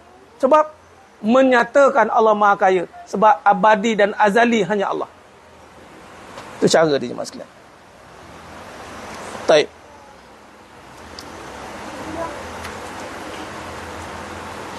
Dia mempunyai sifat. Hakikat Allah SWT tidak dipengaruhi perubahan keadaan. Ini pun satu. Perubahan keadaan tak akan berubah. Ni. Tak akan berubah. Susah keadaan dunia. Tapi kekayaan Allah tak akan berubah. Jadi, walaupun kita susah teruk, Allah Maha Kaya. Kekayaan Allah tak berubah. Minta kepada Allah yang tidak berubah. Maka berubahlah hidup kita. Itu cara dia. Dia mempunyai sifat yang sempurna dalam segala keadaan. Mengikut beliau lagi, yakni Syed Qutb, makna kelahiran anak ialah kemunculan dan kesinambungan keturunan. Kelahiran anak adalah kewujudan yang bertambah selepas kurang atau selepas tidak ada, dan kesemuanya mustahil bagi Allah SWT. Kelahiran anak memerlukan isteri yang bersifat sama sudut kejadian. Ini juga mustahil bagi Allah SWT. Kerana sifatnya Maha Esa itu sendiri mengandungi penolakan adanya ibu bapa dan anak-anak. Sifat Allah bermula dengan Esa itu saja sudah menolak digandingkan. Adapun pada, kita habiskan sikit lagi. Adapun pada walam yakul lahu kufuwan ahad, At-Tabari, Al-Baidawi, Ibnu Katsir dan Syed Qutb bersepakat bahawa Allah SWT itu tidak serupa atau setanding dengan segala makhluknya. At-Tabari mengemukakan beberapa pendapat, antara lain adalah tiada baginya serupa dan setanding, tiada baginya seakan dan sama, dan tiada sesuatu pun yang sebanding dengannya, tiada menyamainya daripada makhluknya, tiada sesuatu pun yang sebanding dengannya, tiada sebanding, tiada baginya kawan, serupa dan sama. Adapun Al-Baidawi mengemukakan bahawa tiada sesuatu pun yang sama atau serupa dengan Allah, manakala Ibnu Katsir pula mengemukakan bahawa tiada kawan bagi Allah. Selanjutnya Syed Qutb mengemukakan bahawa tiada yang serupa dan setanding dengan Allah, sama ada dari segi hakikat kewujudan atau dari segi hakikat kuasa penjadi, atau dari segi mana-mana sifat dari sifat zatnya. Jadi jemaah sekalian, dalam perbahasan walam yakul lahu kufuwan ahad, Al-Imam At-Tabari, Al-Baidawi, Ibnu Katsir, Syed Qutb bersepakat merujuk pada laisa kamitslihi syai'. Sifat Allah ni takkan serupa dengan makhluk. Baik. Dan kita memahami bahawasanya kita tidak akan meletakkan sebanding dengan Allah, sekutu jadi syirik. Dan kita tidak akan meletakkan adanya kawan. Dan kita tidak akan meletakkan dari segi hakikat kewujudannya ada persamaan dengan kewujudan yang lain. Maka di sini cara kita nak ambil iktibar dengan walam yakul lahu kufuwan ahad, berbalik kepada kaedah kita berurusan dengan sifat Allah. Maka di saat kita meminta kepada Allah SWT, jangan sesekali meletakkan sifat itu perlukan kepada gandingan baru terjadi. Contoh tadi rezeki. Takkan sama. Takkan sama perbahasan rezeki makhluk yang kita nampak usaha dengan cara takbir urus Allah Ta'ala. Jadi kalau kita lihat pada makhluk kejadian ni, banyak kaedah orang buat 1, 2, 3, 4, 5, 6. Jangan sampai kita bertanggapan bahawa rezeki Allah Ta'ala ni terikut dengan sifat itu. Itu masuk dia. Ini cara kita nak ambil ibrah. Oi, dia meniaga pasir pun boleh. Ni, ini kalau nak mengaji ni, saya tak sebut kaya. Saya akan sebut, dia jual pasir pun boleh berkata. Tapi orang kalau nak sebut, dia sebutlah orang kaya kan. Sebab kita nak intibar kaya tu, sebab nampaknya kaya Allah. Nak beramal dengan beramal ni silakan. Dan itu yang terbaik. Tapi kalau nak letak pada makhluk, ingat, takkan sama. Dan jangan pelik. Contoh, 3 minit 30 saat. Asyik itu je kan. Tak ada yang beli ke? Dalam tak ada yang beli. Kokok lah. Duduk depan tu juga. Tak ada Jangan kita menyangka bahawa cara itu je yang ada. Lah, Allah nak bagi ni, macam-macam cara boleh. Jual batu boleh. Jual pasir boleh. Jual liur pun boleh. Jual liur dia tak try lah tengok jual liur laku ke tidak. Yalah senang dia jual liur. Try lah jual. Orang dengar ke tidak? Makna kata dalam pelbagai cara manusia mengurus hidupnya bersumberkan rezeki Allah. Bahawasanya rezeki Allah ni semata-mata hanya sahaja tidak akan sama dengan perbuatan makhluk tadi. Maka tetaplah kepada keesaan Allah Ta'ala. Dan jangan tengok, kita pun rasa macam tak ada peluang lah. Tengok, oh dia dah dapat 1.19 juta dah. Macam aku tak ada peluang lah ni. Siapa kata tak ada peluang? Terfikir tak kita kalau setiap orang Allah bagi semua orang ni 10 juta, 10 juta, 10 juta. Seluruh manusia satu dunia. Boleh tak? Lebih daripada boleh. Syurga paling kecil bagi manusia yang paling akhir keluar daripada neraka 10 kali ganda dunia. Jadi jangan sedih lah. Ini maksudnya. Jangan sedih lah. Kau buat tak jadi, orang lain buat jadi. Itu lantak dia lah dia jadi. Sebab apa dia jadi? Sebab Allah bagi jadi. Yelah, memanglah Allah bagi jadi ustaz. Tapi kan dia usaha. Memanglah dia usaha. Dia usaha dia lah. Tapi kita itikad Allah bagi jadi. Bila Allah bagi jadi, maka Allah boleh jadikan kita lebih daripada dia. Boleh? Sebab tak sama. Kalau sifat rezeki Allah itu sama dengan makhluk, kalau sekali orang dah buat, dah habis. Oh lah, dah habis lah. Dia dah buat dah. Kita tak boleh buat dah. Sebab itu, orang kalau betul-betul berurusan dengan Allah Ta'ala, kalau dia itu, katalah saya ni sedang bercakap dan ini urusan saya. Dan ini tijarah saya, perniagaan saya. Saya tak takut orang tiru saya pun. Kalau ustaz orang tiru, orang ustaz cakap lantak dia, takkan sama punya. Dan dia takkan ada pesaing, dan pesaing dia takkan mampu memadamkan rezeki dia. Takkan mampu. Kalau dia tiru bulat-bulat pun, wallahi mas sekalian, cuma atas kita dia, IP, intellectual property, itu saja. Buktinya, anak kembar, tengok anak kembar Siam. Sama tak hasil? Kita takkan boleh samakan. Nampak? Ni sifat Allah ni. Jadi bila kita melihat alam ni, berurusan dengan, di sinilah kita akan rasa, kita ni special sebenarnya. Allah akan custom made setiap orang. Sangat special. Dan jangan pernah sekali menyamakan, jangan pernah sekali meremehkan. Kalau kita berurusan dengan Allah, Allah akan specialkan kita. Custom made. Sebab sifat Allah tak sama. Bila tak sama, kalau 1 bilion, 2 bilion orang, 3 bilion orang, kalau semua buat berniaga, takkan sama. Tapi manusia kadang terkesan dengan manusia. Berurusan dengan Allah, tapi ukurannya manusia. Itu maksud saya. Nampak? Ni berniaga ni. Kita tahu rezeki pada Allah. Tapi tengok orang lain macam sama je warna packaging, dah mula goyang. Kau ni kan nak tutup rezeki aku ni. Datanglah PhD yang tak bertauliah, perasaan hasad dengki. Sama juga kalau kahwin lagi. Dah rasa macam sama. Ada orang kata dah sama je katanya. Dah dia menyamakan. Bila menyamakan, dia akan meninggalkan salah satu. Kalau dah sama, orang kahwin dua, tak payahlah. Setiap orang ada speciality dia. Ni cara. Di sini cara kita bawa nak terjemahkan sifat Allah Ta'ala yang tidak sama ni. Bila kita meminta kepada Allah yang maha agung ni, Qiyamu Ta'ala binafsi dengan walam yakullahu kufuwan ahad, kita kena faham bahawasanya urus takbir Allah Ta'ala tidak akan pernah sama. Jadi jangan samakan dia dengan kita. Jadi kita ada hidup kita, dia ada hidup dia. Sebab tu jangan mudah-mudah naik ke orang. Nak buat macam dia lah, try lah. Mesti lakunya, mesti masyuknya. Nampak? Dia tak berharap pada Allah tu. Dia ikut trend kan? Meniaga ikut trend habis ya.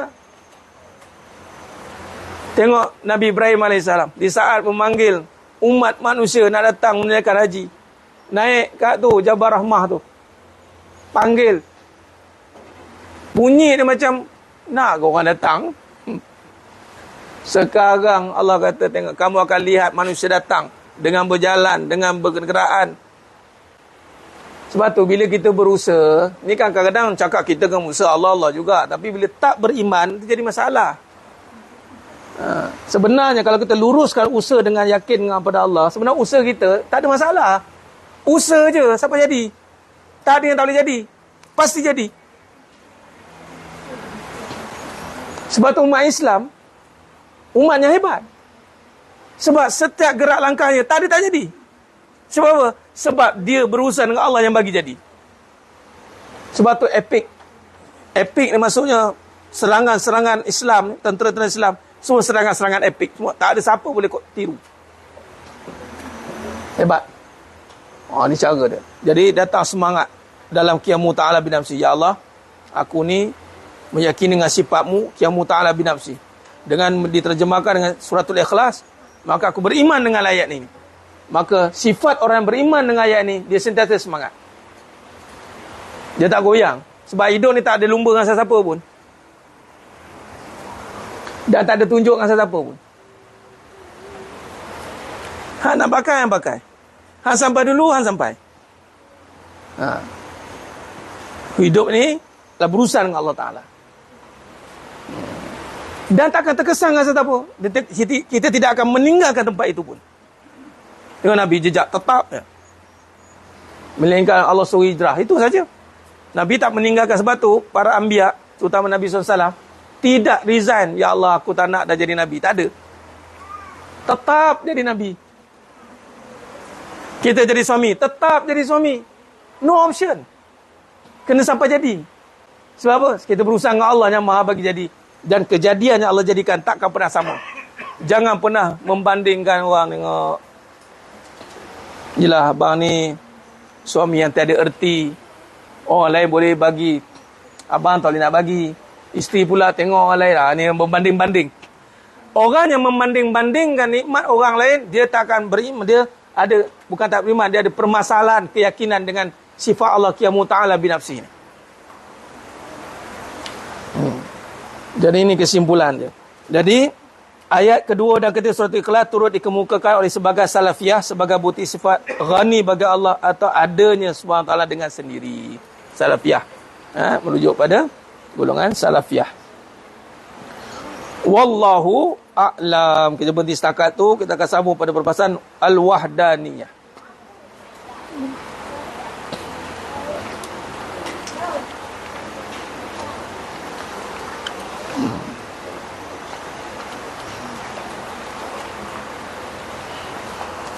Ya.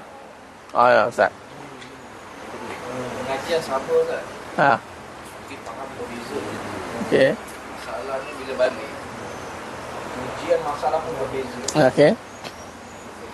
Contohnya, aku timbul ayat mufti macam tu nak buat apa? Dia boleh membandingkan Dan Ustaz banyak bagi contoh orang tu buat macam tu, tawakal dia. Kita apply juga betul Ustaz. Tapi Tak jadi. dia tak sama antara Betul. pula. Yelah, kita tanya orang-orang pendapat mereka. Apa, ikut orang yang dah berjaya. Yang follow cara dia. Itu nama ikut pengalaman kan. Jadi macam mana nak atasi kan tu. Okey. Bagus tak? Sebab tu pengajian hakikat kehidupan yang pertama-tama mula sekali saya katakan jangan ikut keadaan, jangan ikut perasaan, jangan ikut kebenaran. Nafikan semua tu dulu. Sebab kita sedang nak berurusan dengan Tuhan. Kita berurusan dengan Allah, dia tak ikut pengalaman orang. Ya Allah. Pengalaman orang lain, ya Allah, ada sifat cemburu, ya Allah. Mana mungkin aku seorang wanita tidak cemburu? Pergi ikut pengalaman orang buat apa? Yang cemburu kau, bukan aku. Pandai muka, nak ikut sangat. Okey. Poinnya, kenapa tak jadi? Boleh ngaji, faham lain, tiba balik jadi lain. Ujian pun lain-lain. Yang pertama, kata kuncinya, adakah setiap kali perkara bila melihat kehidupan itu, kita bersandarkan kepada sifat Allah Qiyamu Ta'ala binafsi? Ini kata kunci dia. Sebenarnya, kita dalam berhadapan perbezaan, kita kena kaitkan dengan sifat Allah Ta'ala. Contoh, kita mengaji 4 sifat wajib bagi Nabi SAW. Siddiq, amanah, fatonah, tabligh, saf tu. Kata kunci untuk hadapi masalah, jangan terus tengok masalah. Bawa balik kepada punca penceritaan tu. Sebenarnya, macam tu tadi. Syarah panjang-panjang tadi, kita nak syarahkan tentang apa? Qiyamu Ta'ala binafsi. Okay. Jadi cara dia, bila kita sedang diuji dengan keadaan yang berbeza, di situ kita terus nyatakan, nah, di sinilah aku nak belajar sifat Allah Qiyamu Ta'ala binafsi. Itu cara dia.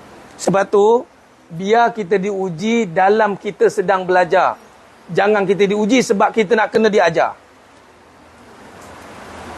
Pilih. Biar kita diuji dalam sedang kita belajar, daripada kita diuji sebab kita sedang nak diajar. Ini dia ni malas datang ni. Kita ajar dia. Ni, Jadi bila sedang belajar, ujian sampai, kaitkan topik mana yang sedang diuji ni. Jangan fokuskan ujian itu. Jangan fokuskan ujian itu. Kaedah dia, kaitkan balik. Oh, ini sifat yang mana ni Allah tengah uji. Permasalahan aku buat jadi, orang kata ikut pengalaman. Tak, bukan ikut pengalaman, ikut apa? Allah sedang mengajar aku tentang sifatnya Qiyamu Ta'ala binafsi. Ataupun kita nak belajar tentang suratul ikhlas. Kita nak belajar As-Samad. Allah nak suruh aku faham tentang As-Samad. Hanya meminta pada dia. Tengok tadi manusia berbeza-beza. Aku buat jadi, dia buat tak jadi. Memang. Sebab apa? Memang berbeza. Takkan sama. Kalau sama, mana kita tidak ditabir Allah Ta'ala yang bersifat special. Yang special ni apa maksud special? Setiap orang dapat lain-lain. That is special. Dan bila special tu pula, dia boleh buat tak buat orang lain dah. Sekali produk keluar, custom made. Jadi, cara faham macam itu. Perjalanan hidup kita ini adalah terjemahan kepada sifat Allah Ta'ala. Itu mesti. Apa-apa pun kaitan, dapat apa tunjuk itu dulu. Ya Allah, ini ujian ni tara mana ni? Sifat mana yang kau sedang nak uji ni? Allah bukan uji sebab nak kita fokus tak ada duit. Usaha kita tu. Ada perugilah orang yang berpaling daripada dia, tertumpu pada makhluk. Adapun kita nak bawakan balik kepada cabang mana yang diuji ni. Bila dah tahu cabang mana, kita terus berhajat kepada Allah dan berusahalah dengan yakin. Berusahalah dengan yakin. Tanpa lagi kita menjadikan manusia sebagai sandaran kepada panduan kejayaan. Takkan sama. Walaupun perniagaan dia, yang kadang-kadang nampak sama ni, sebab barang dia sama. Katalah produk A. Kan? Produk A meniaga. Barang sama. Tapi percayalah, hasil tetap berbeza. Hasil apa? Hasil duit kan? Bila hasil duit itu, jangan disamakan. Takkan sama. Sebab perjalanan duit itu datang tetap tertakluk di bawah rezeki Allah. Habis Ustaz, dia tu tak ngaji tauhid pun dapat. Itulah pengajian kita. Kita belajar. Tengok Allah Ta'ala boleh bagi, dia tak ngaji pun dapat. Kita yang mengaji patutnya teruskan berharap pada Allah tanpa ada hentinya. Makna kata kesimpulan tadi, setiap ujian yang kita lalui dalam kehidupan pasti ada topik atau tajuk yang Allah nak kita faham. Dia bukan tiba-tiba uji macam itu. Sebab apa? Sebab kata Allah dalam surah Ankabut ayat 2, adakah kamu dibiarkan beriman? Qalu amanna wa hum la yuftanun. Kemudian kamu tidak diuji. Sebab apa Allah nak uji? Nak tengok kita ni benar-benar faham tak apa yang telah kita yakini. Kalau kita yakin Allah Maha bagi rezeki, konsep di sini. Kita yakin Allah bagi rezeki. Jual dengan orang ni tak nak. Jual orang ni tak nak. Jual orang ni tak nak. Jual orang ni tak nak. Jual orang tak nak. Dah orang ni tak nak, kenapa kau jual juga? Kau jual lagi ni. Bukannya Allah yang bagi makhluk yang bagi rezeki. Allah kan? Jadi dia tetap menjual. Jual. Sampai rezekinya. Tinggal lagi nak menjual, nak sampai tu, syaitan pun kata, tak payahlah. Udahlah tu. Tinggalkanlah. Kau ni banyak dosa, udahlah tu. Memang kau tak berjaya punya. Dah lama kita pun tukar. Padahal, kan banyak cerita kan, gali. Sikit lagi nak jumpa pemata, dah ada patah balik. Nampak? Orang cuba gambaran macam itu. Sebab tu orang beriman tadi setelah putus asa. Sebab yang bagi rezeki hanya dia. Kenapa nak berhenti? Yang datangkan orang, Allah. Kenapa nak berhenti? Saya nak mengajar. Boleh tahu tak berapa orang nak datang?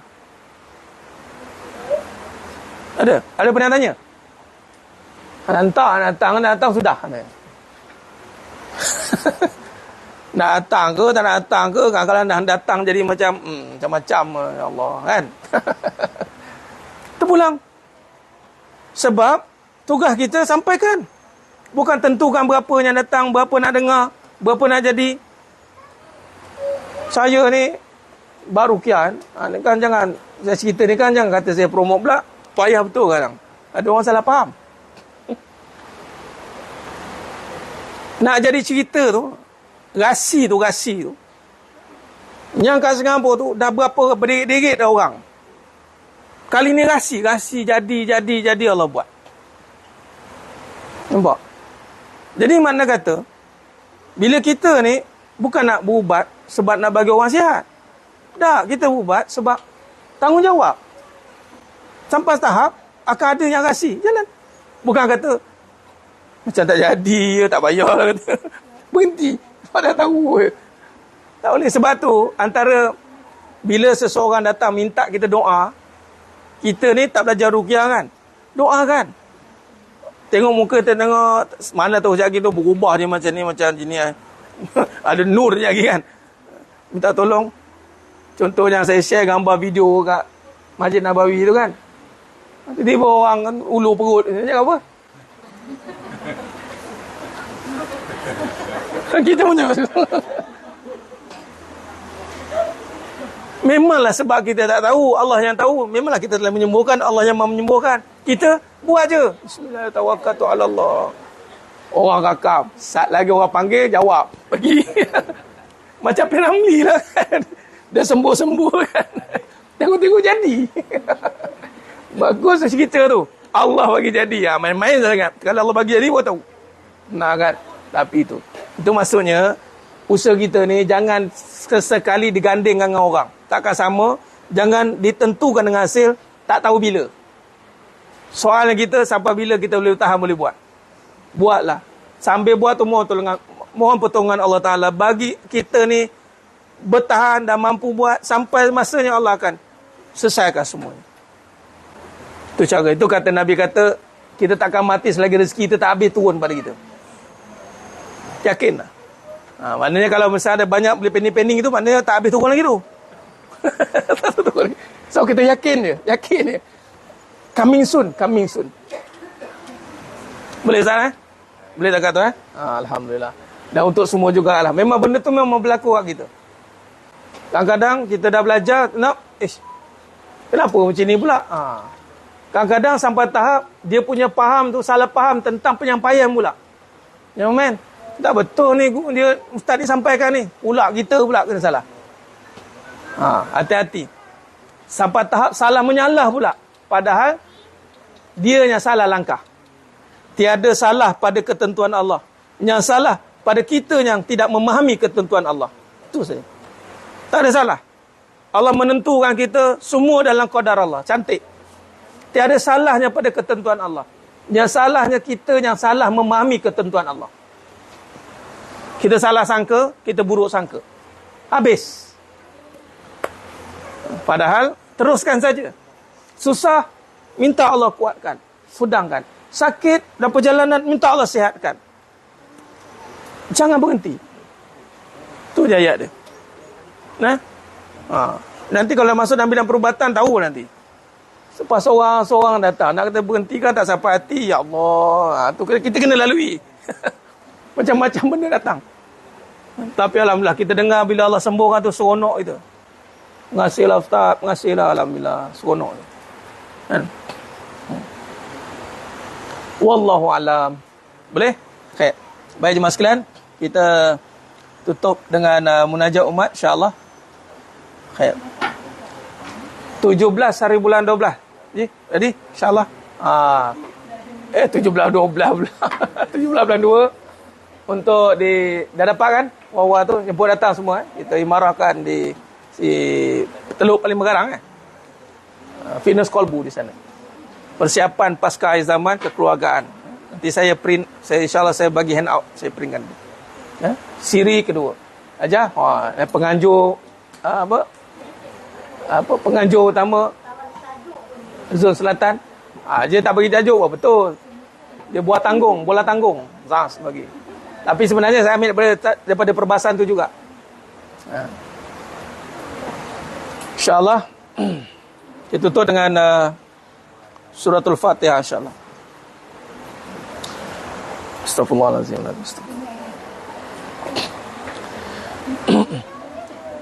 Bismillahirrahmanirrahim. Alhamdulillahi Rabbil Alamin. Ar-Rahmanir-Rahim. Maliki Yawmiddin. Iyyaka na'budu wa iyyaka nasta'in. Ihdinas siratal mustaqim. Siratal ladzina an'amta 'alaihim ghairil maghdubi 'alaihim waladdallin. Amin. Bismillahirrahmanirrahim. Alhamdulillahi Rabbil Alamin. Ar-Rahmanir-Rahim. Maliki Yawmiddin. Iyyaka na'budu wa iyyaka nasta'in. Ihdinas siratal mustaqim. Siratal ladzina an'amta 'alaihim ghairil maghdubi 'alaihim waladdallin. Amin. Bismillahirrahmanirrahim. Alhamdulillahi Rabbil Alamin. Ar-Rahmanir-Rahim. Maliki Yawmiddin. Iyyaka na'budu wa iyyaka nasta'in. Ihdinas siratal mustaqim. Siratal ladzina an'amta 'alaihim ghairil maghdubi 'alaihim waladdallin. Amin. Bismillahirrahmanirrahim. Alhamdulillahi Rabbil Alamin. Ar-Rahmanir-Rahim. Maliki Yawmiddin. Iyyaka na'budu wa iyyaka nasta'in. Ihdinas siratal mustaqim. Siratal ladzina an'amta 'alaihim ghairil maghdubi 'alaihim waladdallin. Amin. Bismillahirrahmanirrahim. Alhamdulillahi Rabbil Alamin. Ar-Rahmanir-Rahim. Maliki Yawmiddin. إياك نعبد وإياك نستعين اهدنا الصراط المستقيم صراط الذين أنعمت عليهم غير المغضوب عليهم ولا الضالين آمين بسم الله الرحمن الرحيم الحمد لله رب العالمين الرحمن الرحيم مالك يوم الدين إياك نعبد وإياك نستعين اهدنا الصراط المستقيم صراط الذين أنعمت عليهم غير المغضوب عليهم ولا الضالين آمين بسم الله الرحمن الرحيم الحمد لله رب العالمين الرحمن الرحيم مالك يوم الدين إياك نعبد وإياك نستعين اهدنا الصراط المستقيم صراط الذين أنعمت عليهم غير المغضوب عليهم ولا الضالين آمين بسم الله الرحمن الرحيم الحمد لله رب العالمين الرحمن الرحيم مالك يوم الدين إياك نعبد وإياك نستعين اهدنا الصراط المستقيم صراط الذين أنعمت عليهم غير المغضوب عليهم ولا الضالين آمين بسم الله الرحمن الرحيم الحمد لله رب العالمين الرحمن الرحيم مالك يوم الدين إياك نعبد وإياك نستعين اهدنا الصراط المستقيم صراط الذين أنعمت عليهم غير المغضوب عليهم ولا الضالين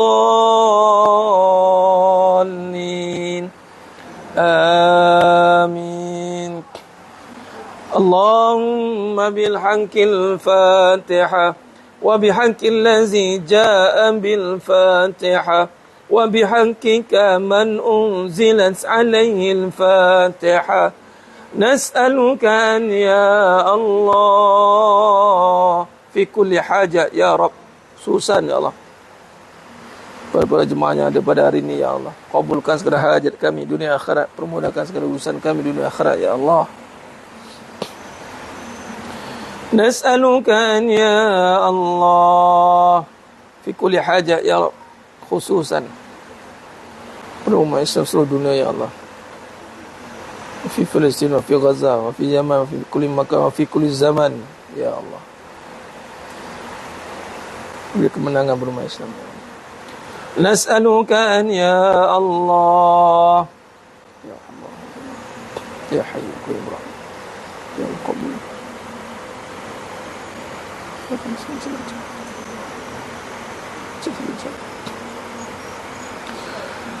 Wassallallahu ala sayyidina Muhammad wa ala alihi wa sahbihi wa sallam walhamdulillahi rabbil alamin.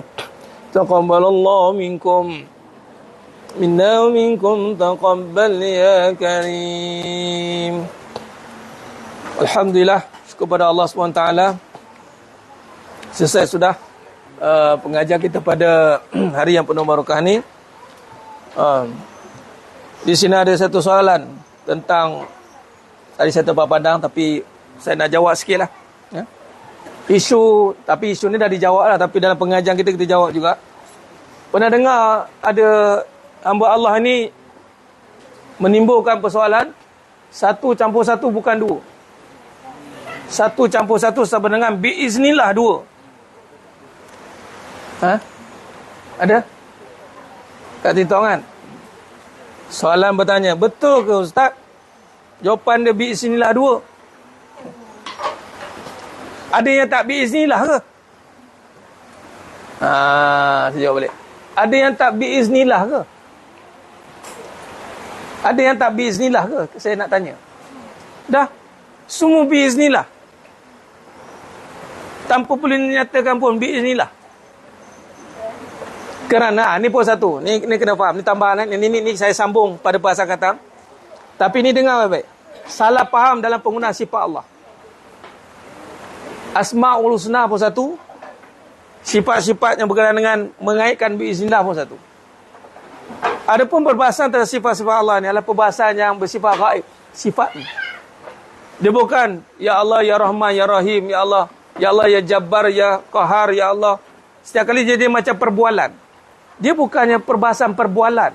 Dia perbahasan keyakinan. Keyakinan itu adalah bukan sekadar perbualan yang hanya berkata di bibir. Habis semua Asmaul Husna nanti kan disusun buat karangan nanti kan. Ianya perlulah keyakinan. Dulu ada satu gerakan meletakkan Asmaul Husna ni sebagai satu gerakan lah. Akhirnya kecundang. Sebab penggunaan dia salah. Sikit-sikit letak Asmaul Husna. Sikit-sikit letak Asmaul Husna. Walhal perbahasan kita Bismillah tu. Dengan nama Allah. Kita bukan nak terjemahkan. Nanti salah faham sebagai contoh. Semua milik Allah. Betul? Kalau semua milik Allah, jangan salah sebut. Allah memiliki anak. Kalau nak dikaitkan perbahasan tu. Semua nak dikait sebut bismillah. Kadang yang benda yang haram nanti kan dikaitkan bismillah. Walaupun semua tertakluk pada bismillah. Tapi tiada adab kita meletakkan benda itu kepada yang bukan tempatnya. Dan kita kena faham semua yang terjadi tidak terjadi dengan sendiri. Ilmu matematik ke, ilmu sains ke, ilmu apa, semua itu dengan bismillah. Kenapa perlu tulis bismillah dua? Ke tak faham? Ke bukan bismillah? Tu saya kata balik. Nampak? Sebab itu dalam perbahasan sifat, dia kena ada pada tempatnya. Meletakkan sifat pada tempat. Contoh rezeki. Ya Rozak. Ya Rozak, nasi banyak hari ni. Sebut macam tu ke? Bukan. Ya Razak ini pertama dalam konteks sifat-sifat ni guna untuk doa. Ud'uni. Kalau dalam perbualan, bukan sebut itu dah. Kita terjemahkan. Bahawa rezeki Allah yang tak habis-habis. Allah suruh yatafakkarun. Terjemahkan. Sifat Allah syukur. Macam itu. Sama dengan satu campur satu, bismillah dua. Jenuh nak bagi faham. Ada semua benda nanti kena jadi bismillah. Lain sekali jadi Jabariyah. Kenapa buat jahat? Biiznillah. Saya ni buat jahat biiznillah. Tu hati-hati. Walaupun semuanya memang biiznillah, tapi belum tentu dengan mardatillah. Semua biiznillah, tapi belum tentu mardatillah. Allah izinkan iblis untuk menyesatkan kita. Tetapi adakah Allah redha pada iblis? Tidak. Sebab tu jangan ingat semua benda jadi Allah redha. Nanti dulu. Jadi bahan benda Allah bagi jadi, semua benda Allah bagi jadi. Tak ada yang terjadi sendiri. Jadi kalau tiba-tiba dia bahas satu campur satu, bismillah dua, mana dia tak faham bahawasanya kenapa masih nampak benda lain bagi jadi. Tu maksud dia. Benda yang dah sebati sepatutnya. Iktiqad. Tengok saja terbang orang tu. Bismillah. Allah bagi terbang. Bukan dia terbang sendiri. Walaupun ada perbahasan dia pakai ilmu sihir ke, dia pakai apa ke. Jadi sebab apa? Sebab kita nak eksklusifkan perkataan bismillah tu. Nama Allah ni, walaupun nama ni memang meliputi segala-galanya, tapi tak semua benda boleh diletakkan dengan nama Allah. Hati-hati. Sebab Allah ni sifatnya mulia. Maka tempatkan pada perbahasan yang mulia. Takkan matematik pun lah nak kaitkan. Apa hal? Lemah benar. Dalam matematik lemah. Lemah terus jadinya. Jangan. Kadang-kadang itu supaya tak jumpa. Kalau jumpa saya paku yang macam tu kan? Wallahu a'lam. Itu saja mas sekalian. Mohon ampun. Wallahu a'lam. Mana pemaaf pada saya atas kekurangan, atas kata-kata tukuran bicara dan penyampaian, hanya Allah Ta'ala sajalah yang mampu menyempurnakan perbahasan kita pada hari yang penuh barakah ni sehingga bertemu pada siri akan datang. Aku qouli hadza wa astaghfirullah azim li wa lakum wa bil taufiq wal hidayah. Wassalamualaikum warahmatullahi wabarakatuh. Kita tangguh dengan tasbih kafarah dan suratul as. Subhanakallahumma bihamdik asyhadu an la ilaha illa anta astaghfiruka. Bismillahirrahmanirrahim wal 'asr. Inna as-sanata ila alladzina amanu wa amsal. Tawassul. Wallahu a'lam bisawab. Takbir. Allahu akbar.